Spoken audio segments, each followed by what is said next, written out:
you have this boss who can be kind of demanding, I'm guessing, you know, and you sort of have this outlet to put him in situations where you make fun of him, right? Is that cathartic, or? Brian was talking about the latest version of that. That's there's a Kevin Dorff.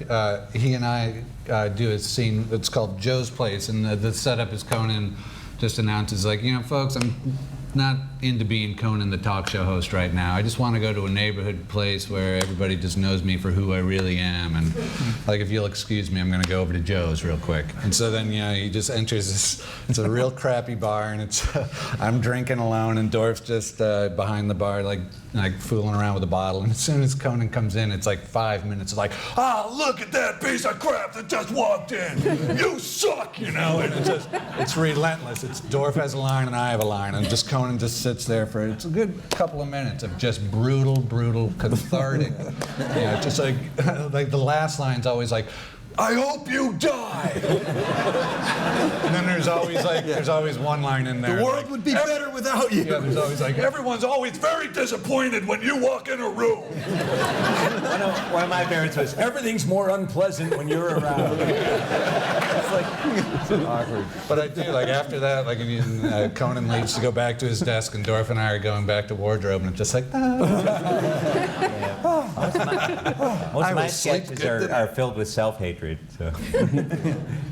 Also, you always talk about things that you've done with him, like the past weekend. So clearly, you guys still hang out with Conan, even though you completely despise him.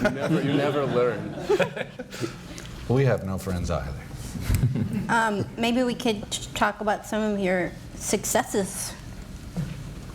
Thank you for coming, everyone. I don't know. You want to talk about going to Finland?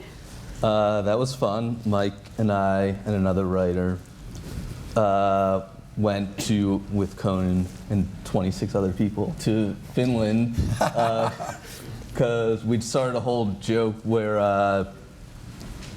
Conan looks like the president of Finland, who's a woman named Tarja Halonen. And that became a running thing with us, and then it got press in Finland.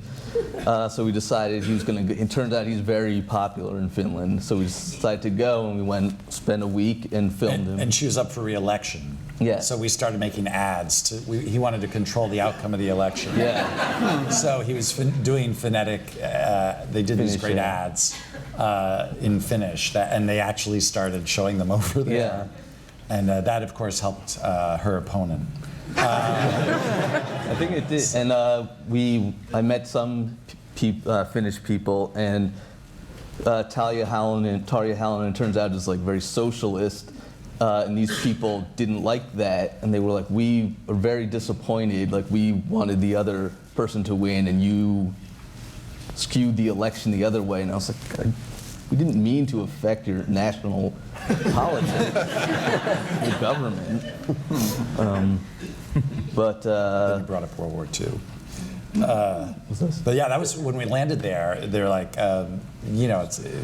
we went through the hangar, and we went out, and there were 4,000 people waiting to see him. It was. And there were photographers everywhere you went. There were photographers everywhere, but that was a crazy.